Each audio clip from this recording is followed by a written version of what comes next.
बिस्मिल्लाहिर्रहमानिर्रहीम। अस्सलाम वालेकुम। मैं आसिफ चौधरी आज फिर एक नए मौजू के साथ आपकी खिदमत में हाज़िर हुआ हूँ। हालात चल रहे हैं, दुनिया के जदीद दौर है, सोशल मीडिया का दौर है, ग्लोबल विलेज बन चुकी है दुनिया। अपनी बात किसी तक पहुँचाना, अपना कोई मसला किसी से शेयर करना, सिर्फ आवाज़ ही नहीं बल्कि आप अपने आप को एक दूसरे के सामने देख लेते हैं। तो इस जदीद दौर के अंदर अपना नज़रिया किसी के ऊपर बयान करना और अपने हमायतियों की एक जमात इकट्ठी करना, एक ग्रोह इकट्ठा करना बहुत आसान हो चुका है। लेकिन मैं अर्ज़ करता चलूँ कि दुनिया ने एक ऐसा मंज़र भी देखा है कि जब पूरी दुनिया का निज़ाम एक था, उसके अंदर अपनी अपनी मर्ज़ी से हर कबीले ने, हर ग्रोह ने, हर हुकूमत ने तावीलें करके अपनी सहूलतें बनाई हुई थी। तो ऐसे में एक ऐसा लीडर आया जिसने 23 साल की अनथक मेहनत के अंदर, दिन रात की मेहनत के अंदर, पूरी दुनिया के निज़ाम के अंदर एक नया निज़ाम मुतारफ़ करवाया और चैलेंज किया, और उस निज़ाम के बदले में, उसके मुकाबले में एक ऐसा निज़ाम मुतारफ़ करवा दिया कि जिसने पूरी दुनिया को अपनी लपेट में ले लिया। इखलाकियात का निज़ाम उसने मुतारफ़ करवाया, तालीम का निज़ाम मुतारफ़ करवाया, रिश्तों की पहचान करवाई। लोग अपने बेटियों को, अपने बेटों को उस नज़रिए से नहीं देखते थे, वो रिश्ता नहीं होता था, उसकी पहचान करवाई। वो एक ऐसा लीडर आया जिसने अपने साथ मिलने वालों को इस कदर अपना हमायती बना लिया, इस कदर उस निज़ाम के अंदर समो लिया कि जिन्होंने अपनी जानों की कुर्बानी देने से भी दरेक ना किया। आप सल्लल्लाहु अलैहि वसल्लम की मिसाल किसी और अजीम लीडर के साथ नहीं दी जा सकती कि 23 साल के अंदर पूरी दुनिया के अंदर एक नया निज़ाम बनाया। तो उसी निज़ाम के तहत कौमों का दिफा, कौमों का नज़रिया, कौमों का रहन सहन चेंज हो गया, तब्दील हो गया। इज्जत की हिफाजत कैसे की जाती है बता दिया। साथ में पूरा एक कुरान 23 साल की उम्र के अंदर हमारे सामने लाकर सामने पेश कर दिया। उसी कुरान से हम रहनुमाई लेते हैं, उसी कुरान से हम चलते हैं, उसी कुरान से हम सीखते हैं ज़िंदगी कैसे गुजारनी है, पैदा होने से लेकर कब्र तक उतरने तक हमें वो कुरान सिखा देता है। जहाँ पे हमें थोड़ी मुश्किल पेश आती है, हमें सुन्नत सिखा देती है कि सुन्नत क्या है। उन्होंने जो अमल किया, कुरान बताया, फिर उस पर अमल करके हमें समझाया, तो हम उससे सीख लेते हैं। जो सुन्नत को नहीं देख सके, जो अपनी आंखों से नहीं देख सके, जिन तक पैगाम पहुँचाया, उसको हदीस कहते हैं। हदीस हमारे तक पहुँची, उलमा ने, आइमा इकराम ने मेहनत की, यकजा किया और हमारे तक पहुंचाई, हमें वहां से भी रहनुमाई मिली। सहाबा इकराम रज़ियल्लाहु अजमाइन ने उनकी सोहबत में जो वक्त गुजारा, फिर वक्त आने पर उन्होंने इस निज़ाम के बारे में तफसीली तौर पे अमल करके दिखाया, हुकूमतें चला के दिखाई, हुकूमतों का निज़ाम बनाकर दिखाया। पुलिस का निज़ाम हो, पोस्ट ऑफिस का निज़ाम हो, मवासलात का निज़ाम हो, सफरी निज़ाम हो, तनख्वाहों का निज़ाम हो, जेलों का निज़ाम हो, थाना कल्चर हो, कोई भी हो, तो ये सहाबा इकराम रज़ियल्लाहु अजमाइन के अंदर से ही हमारे तक पहुंचा। हज़रत उमर रज़ियल्लाहु ताला अन्हु के दौरे हुकूमत के अंदर जो जो कवानीन उन्होंने उस वक्त 1400 साल पहले बनाए, वो आज तक हमारी रहती दुनिया तक जो है वो कारआमद हैं और उस पर अमल कर रही। मुअज़्ज़ब कौमें भी, तीसरी दुनिया के ममालिक भी, जदीद दौर के ममालिक भी अपने पार्लियामेंट के अंदर, अपने कानून साज इदारों के अंदर जब भी किसी कानून को बनाने की बहस करते हैं, तो इन हजरात के बनाए हुए कवानीन की रोशनी में वो देखते हैं कि इंसानियत को सबसे ज़्यादा फ़ायदा कहाँ पहुँचेगा। लफ्ज़ इंसानियत आया तो अब जब के कौमों के अरूजो ज़वाल के अंदर हालात का बड़ा और फैसलों का बड़ा अमल दखल है, तो कभी कभी फ़ैसले ऐसे किए जाते कि कौमें अरूज पाती, और कभी कभी फ़ैसले ऐसे हो जाते कि कौमें ज़वाल पजीर हो जाती। कौमों के ज़वाल पजीर होने में उनके क़यादत के नज़रिए और सोच का बहुत बड़ा अमल दखल होता। फ़ैसला कुन मरहले आते जहाँ पर कदम आगे बढ़ाने होते, क़यादत गलत फ़ैसले करके अपनी कौमों को ले डूबती, और कभी ऐसा होता कि मुट्ठी भर लोग अपनी क़यादत के साथ चलते और पूरी दुनिया में अरूज पाते और ऐसे फैसले कर देते कि पूरी दुनिया उनकी तारीफ़ किए बगैर रह न सकती। तारीख़ के अंदर हम जब नज़र दौड़ाते हैं तो हमें बहुत कुछ सीखने को, पढ़ने को, समझने को मिलता है। पूरी दुनिया के अंदर एक निज़ाम दूसरे निज़ाम के मुखालफत में कुछ ना कुछ अपना किरदार अदा करता रहा। इस वक्त दो निज़ाम हैं, एक इस्लाम का निज़ाम और एक इस्लाम मुखालिफ निज़ाम। इस्लाम मुखालिफ निज़ाम जो है वो कुफ़ार के ऊपर है, वो काफर अपना निज़ाम राइज किए हुए हैं, वो अपने आप को ताकतवर समझते हैं, उन्होंने अपने मामलात को जो है वो ऐसा बना दिया कि पूरी दुनिया मजबूर हो गई उनके निज़ाम के ताबे होने की। और दूसरा निज़ाम इस्लाम का है जो कि मुकम्मल तौर पर एक ऐसे रास्ते पर हमें चला देता है जहाँ पे हम महफूज, हमारी इंसानियत महफूज, हमारा निज़ाम महफूज, हमारा तालीमी निज़ाम महफूज, हमारे दीगर मामलात महफूज, रिश्तेदारियाँ महफूज हो जाती हैं। तो आज सबसे जो अहम तरीन अलमिया है वो इंसानियत के ज़वाल का अलमिया है।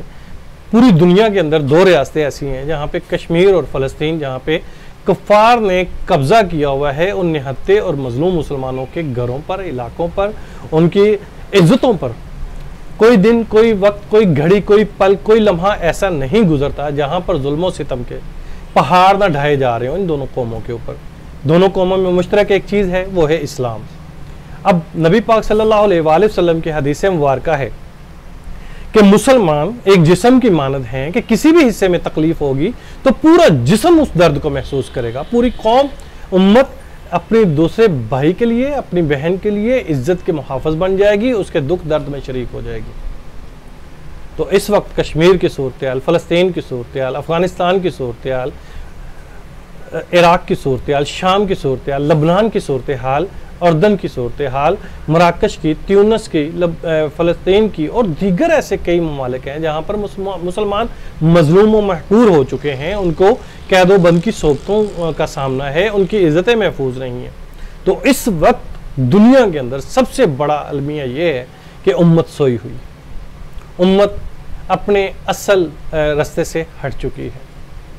कल जो कुछ दिन पहले हमारे प्राइम मिनिस्टर साहब ने गनूदगी की हालत में, मैं गनूदगी इसलिए लफ्ज़ इस्तेमाल कर रहा हूँ कि जागता हुआ शेर उसकी धाड़ होती है, सोए हुए बंदे के खराटे खराटे होते हैं, उसको शेर की धाड़ नहीं समझा जा सकता। तो गनूदगी दुनियादारी के अंदर पड़ी हुई गनूदगी। गनूदगी क्या है? बेहिसी। वो दलेरी, वो जुर्रत, वो हिम्मत वो नहीं नज़र आई, सिर्फ अल्फाज की जंग नज़र आई। उन्होंने एक रास्ता बताया कि जी हमने कश्मीर को आज़ाद करवाना है, हम हर हद तक जाएंगे, हम आखिरी सांस तक लड़ेंगे, हम आखिरी गोली तक लड़ेंगे। ये बयानात आ रहे हैं। कुछ लोग कह रहे हैं कि अगले 2 महीनों में हो सकता है जंग भी आए, दोनों मुल्कों के अंदर जंग भी हो जाए, 2 कौमें आपस में टकरा जाएं। पाकिस्तान का किरदार पूरी दुनिया के अंदर इस मसले को उजागर करना बेशक काबिल तहसीन है, बहुत उम्दा किरदार है, बड़ी अच्छी कोशिशें हैं, लेकिन कौम को बजाय तैयारी करवाने के आप किस तरफ लगा रहे हैं? आप लगा रहे हैं एहतजाज की तरफ, आप लगा रहे हैं बुजली वाले रास्ते की तरफ, आप लगा रहे हैं बेबसी की तरफ, आप लगा रहे हैं कमज़ोरों वाले रास्ते की तरफ। हमें वो रास्ता मंजूर नहीं। हमारी सांसें चलती हैं, हमारे जिस्म से ही सलामत हैं, हमारे अंदर एक ईमान की ताकत है, हमारे नज़रिया मोहम्मद अरबी सल्लल्लाहु अलैहि वसल्लम के नज़रिए से मिलता है। हम वो हैं जिनकी हाथ में तलवार हुआ करती थी, हम वो हैं जो घोड़े की पीठ पर अपनी ज़िंदगियां गुजार दिया करते थे। हज़रत खालिद बिन वलीद रज़ियल्लाहु तआला अन्हु के हवाले ज़िंदगी पढ़ें, आपको पता चलेगा। कल जुम्मा वज़ीर आज़म साहब ने कल के दिन का एक एहतजाज का प्लान तरतीब दिया, 12 बजे से लेकर 12:30 बजे तक। शुरू में उनकी तकरीर सुनकर बड़ा मज़ा आया कि आज कोई बहुत बड़ा इक़दाम ऐलान होने वाला है, लेकिन जब एहतजाज का ऐलान हुआ तो बड़ी हैरानी हुई। हैरानी इस बात पर हुई कि एहतजाज करेंगे हम आधा घंटा हर हफ्ते। जनाब प्राइम मिनिस्टर साहब, मैं आपके जज्बात की कदर करता हूँ, मैं आपकी कोशिशों को इज़्ज़त की और कदर की निगाह से देखता हूँ। आपने जो आवाज़ बुलंद की है कश्मीरी मुसलमानों के लिए काबिल तहसीन है। आपके इक़दामात बहुत बहुत अहसन हैं, बहुत आला हैं। आपने अक़वाम मुत्तहिदा के अंदर भी इस बात को उजागर किया है, आपने अपनी पूरी टीम को इस काम में लगाया हुआ है। हमारा मीडिया इस वक्त कश्मीर की बात कर रहा है, हमारा सियासतदान इस वक्त कश्मीर की बात कर रहा है, हमारा आम इंसान, आम पाकिस्तानी कश्मीर की बात कर रहा है, कश्मीरी मसले के ऊपर अपनी बात कर रहा है। किसी भी होटल में जाकर देखें, किसी बस स्टैंड के ऊपर जाकर देखें, किसी भी पब्लिक प्लेस पर जाकर देखें, कश्मीर ज़ेर मौजू है। कश्मीर का हल क्या होना चाहिए? तो अक्सरियत की राय एहतजाज वाली राय नहीं है। वो जिहाद करना चाहते हैं, वो जंग करना चाहते हैं। ठीक है, आपके पास वसाइल कम है, आपके पास तैयारी शायद इतनी ना हो जितना दुश्मन के पास, लेकिन दुश्मन हमसे 100% कमज़ोर है, दुश्मन हमसे ताकतवर नहीं है। इंडिया इतना बहादुर नहीं है। बनिए क्या, इलाज ही जूते हैं, मुरम्मत है, मजम्मत नहीं, एहतजाज नहीं, जिहाद है। तो कल आधा घंटा आप एहतजाज करेंगे, पूरी कौम आपके साथ खड़ी होने के लिए तैयार हो, मैं नहीं हूँ तैयार। मुझे आधे घंटे के अंदर अगर कश्मीर की आज़ादी की खबर मिलती है तो खुदा की कसम मैं इस एहतजाज को अपना जो है ईमान की हद तक अपना लूँगा, लेकिन एहतजाज से कश्मीर आज़ाद नहीं होगा। आप 72 सालों से कश्मीर को छुड़ाने की बात कर रहे हैं, एहतजाज कर रहे हैं, आप मुज़ाकरात कर रहे हैं, आप एहतजाज कर रहे हैं, आप करारदादों के ऊपर अमल दरामद करवाने की पेशकशें कर रहे हैं, आप हर फॉर्म पे जाकर बात करते हैं, लेकिन कुछ भी नहीं हुआ। उसने अपनी फ़ौजें दाखिल की, उसने वहाँ की आबादी को निशाना बनाना शुरू किया। फ़ौजें तो खैर काफ़ी अरसे से दाखिल हो चुकी हैं। इज्जत उनकी लुट रही है, जाने वो दे रहे हैं, कुर्बानियाँ उनकी हैं। कश्मीर का कोई जंगल, कोई शहर, कोई कस्बा, कोई देहात, कोई गांव, कोई मोहल्ला ऐसा नहीं है जहां से जनाजा ना उठा हो। कोई उसका ज़मीन का टुकड़ा ऐसा नहीं है जहां पे नामालूम कब्रिस्तान न बने हों। कोई हॉस्पिटल ऐसा नहीं है जहां पे कश्मीरी अपने हक की खातिर लड़ते लड़ते ज़ख्मी हालत में माजूर होकर न पड़े हों। कश्मीर के घर की कोई बहन ऐसी नहीं है जो अपने बच्चों को अपने बाप के किस्से सुनाती हो। कश्मीर के अंदर कोई ऐसा घराना नहीं है जिस घराने के अंदर या तो कोई लाश उठी हो, जनाजा हुआ हो, या फिर वहाँ के माजूरों की एक लिस्ट तैयार हुई हो। कितनी बहनें ऐसी हैं जिनकी इज्जतों को लूट लिया गया है। कितनी जवानियाँ, ख़वातीन की, लड़कियों की जवानियाँ ऐसी हैं जो बिन ब्याही हामला हो चुकी हैं, जिनका बाकरापन ख़त्म हो चुका है। कौन सा स्कूल ऐसा है जहाँ पे ज़ख्मों से चूर बच्चे पढ़ ना रहे हों और आप एहतजाज की कॉल करते हैं। वो गोली चलाएं, आप एहतजाज की कॉल करें। वो इज्जत लूटें, आप एहतजाज करें। वो आपके घर को जला दें, आप एहतजाज करें। एक किसी ने, गलत इंसान ने एक बड़ी बात की थी। उसने कहा था कि मुसलमानों, निकाल दो अब दिल से ख्याल कि ख़त्म हो चुका दुनिया से जिहाद और क़िताल। रास्ता अपना लो तुम सिर्फ एहतजाज का, ये वक्त नहीं है अब असलहा के साथ लड़ने वाले जिहाद का। उस बदबख्त इंसान ने हमारी कौम के अंदर एहतजाज का रास्ता दिखाने के लिए एक अलग से अपना नज़रिया पेश कर दिया। उसके हवारी आपको एहतजाज पर लगा रहे हैं। पूरी उम्मत मुसलमान आपके इस फैसले के साथ इत्तफाक नहीं कर रही। जो इत्तफाक कर रहे हैं या तो उनके दिल में दुनिया की मोहब्बत इस कदर ज़्यादा है, या फिर वो मौत से डरते हैं, या फिर उनको दीन इस्लाम की जो असल रूह है, असल पहचान है, वो नहीं रही। खुदा के लिए कल आपने जो टाइम दिया, ये वो वक्त है जो जुम्मे की तैयारी का वक्त होता है, जो मुसलमान अपने लिबास को चेंज कर रहे होते हैं, नहा रहे होते हैं, जुम्मे के लिए अपने खुशबुएं लगा रहे होते हैं, जुम्मे का ईद के दिन की तरह की तैयारी कर रहे होते हैं। आपने उस वक्त कौम को आधा घंटा मसरूफ़ करके पीछे 1 बजे आपने उनको खुला छोड़ा और फिर कहा कि जाओ जुम्मे की नमाज़ पढ़ो। 1:15 1:30 बजे जमात होती है, आधे घंटे में क्या तैयारी होगी आपका? ये कदम उठाना कि जुम्मे वाले दिन 12:30 से 12 बजे, 12 बजे से 12:30 बजे तक का एहतजाज की कॉल करना, ये भी मशकूक करार देता है। आपकी असलियत क्या है, हमें वो भी वाज़े करें। हम जानना चाहते हैं कि आप एहतजाज के रास्ते को क्यों अपना रहे हैं। हम इस दौरान भी पाकिस्तान के मुख्तलिफ शहरों में सरहद के ऊपर से झड़पों की शक्ल में हमारे फौजी शहीद हुए, हमारे ज़ेरे कंट्रोल इलाके के अंदर घर जल रहे हैं, उनकी शेलिंग हो रही है, वो गोलाबारी कर रहे हैं। आप अपनी कौम को तैयारी करवाएं। आप अपनी अस्करी क़यादत के साथ ये मशवरा करें कि यूनिट के अंदर से या अपने जो आर्मी के ट्रेनिंग सेंटर हैं उनके अंदर से मंजे हुए उस्ताद जो पब्लिक को तरबियत देकर तैयारी कर सके। आपके पास खुली सड़कें हैं, खुली पार्क्स हैं, खुले मैदान हैं, आपके पास बहुत सारे वसाइल हैं। अभी वक्त है। फौज के साथ साथ अवाम के अंदर नौजवानों को तैयार करें, उनको ट्रेनिंग दें, उनको असलहा चलाने की तरबियत दें, और ऐसे अवामल जिनको आपने कैद करके रखा हुआ है, जिनकी कुर्बानियों की एक लंबी तारीख है, एक लंबी लिस्ट है, ठीक है, आप उनको साथ मिलाएं। आप ऐसे लोगों को जिनको आपने नाराज कर दिया हुआ है उनको भी साथ मिलाएं। अमेरिका अफगानिस्तान से 17 साल बाद निकल रहा है, इसकी वजह एक है कि उन्होंने एहतजाज नहीं जिहाद किया है। 3 सुपर पावर को जमीन के अंदर दफन करके रख दिया, उनके नजरिए को खत्म करके रख दिया। आप एटमी जंग करके अपनी कौम के अंदर डर पैदा कर रहे हैं। अफगानिस्तान एटमी ताकतों के सामने डट कर जो है उनको शिकस्त देकर फतह याब हो गया है। फतेह मुबीन की खुशखबरी मिल रही हैं आपके साथ। तो फिर बड़ी बड़ी गज़वा हिंद की ऐसी रवायात मौजूद हैं कि आपको तो आंखें बंद करके इसके अंदर जो है जंग के अंदर कूद जाना चाहिए। अपने अजीमत वाले रास्ते को अपनाएं, हुर्मत वाले रास्ते को अपनाएं, रुखसत वाले रास्ते को ना अपनाएं, मसलहत पसंदी वाले रास्ते को ना अपनाएं, अपनी अजीमत वाले रास्ते को अपनाएं। जिन्होंने अजीमत वाले रास्ते को अपनाया वो कौमों के सरताज, वो आज भी तारीख में जिंदा हैं। और जिन्होंने रुखसत वाला रास्ता अपनाया उनका कोई नाम लेने वाला भी बकाया नहीं बचा। दुनिया के अंदर उनके नाम की कहीं कोई तख्ती भी नहीं लगी।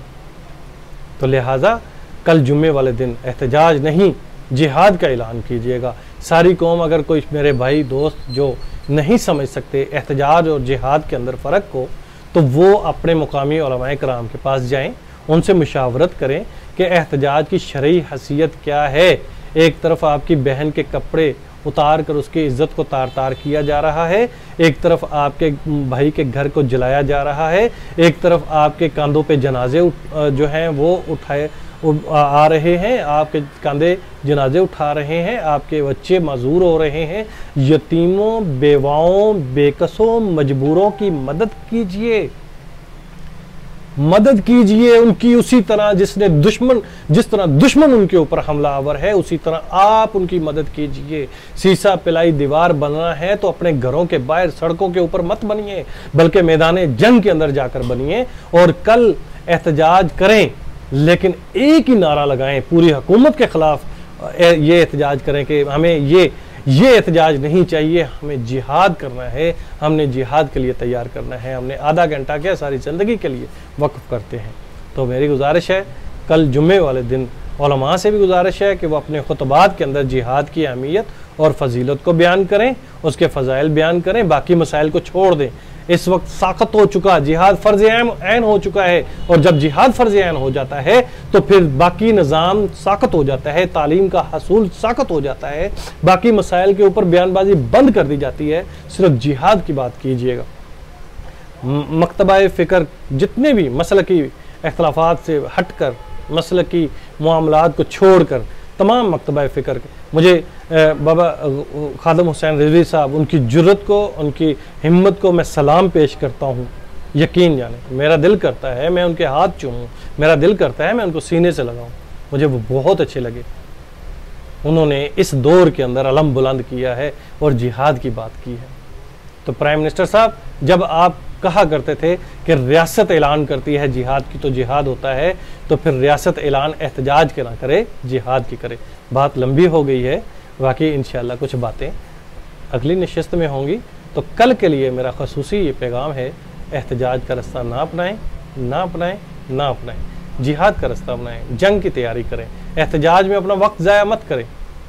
इसके साथ ही मैं इजाज़त चाहूँगा और उम्मीद है कि आप हजरात को ये मेरी बात ज़रूर पसंद आएगी। मेरे जज्बात की कदर करें और देखें कि मैं क्या कहना चाह रहा हूँ। तैयारी करें, लड़ने की तैयारी करें, इज़्ज़तों के मुहाफ़िज़ बनकर। अपनी को जान चली जाए, जाना तो है, ये कब्र में तो उतर नहीं है, लेकिन इस तरह उतरें जिस तरह शान से उतरा जाता है। हम वो हैं जिनका एक नारा है, आखिरी शेर, कि मैदान जंग के अंदर हम हों तो पेट भर के मिल जाए तो ईद होती है, भूखे रहें तो रोज़ा होता है, बच के आ जाएं तो गाजी कहलाते हैं, अगर जान चली जाए तो शहीद होता है। ये अज़मत बातिल धोखा है, ये सतवत काफिर कुछ भी नहीं, मट्टी के खिलौने हैं सारे, ये कुफ्र के लश्कर कुछ भी नहीं। इस्लाम अगर मंशूर नहीं, कुरान अगर दस्तूर नहीं, लानत है इस आज़ादी पर, ये मुल्क ये लश्कर कुछ भी नहीं। अगियार से कह दो पेश करे इखलाक को मुरव्वत की दौलत, किरदार से कौमें बनती हैं, अफकार के चक्कर कुछ भी नहीं। अल्लाह से डरने वालों को ताकत से डराना मुश्किल है, अगर हो खौफ खुदा दिल में तो ये इंडिया अमेरिका कुछ भी नहीं। वास्सलाम।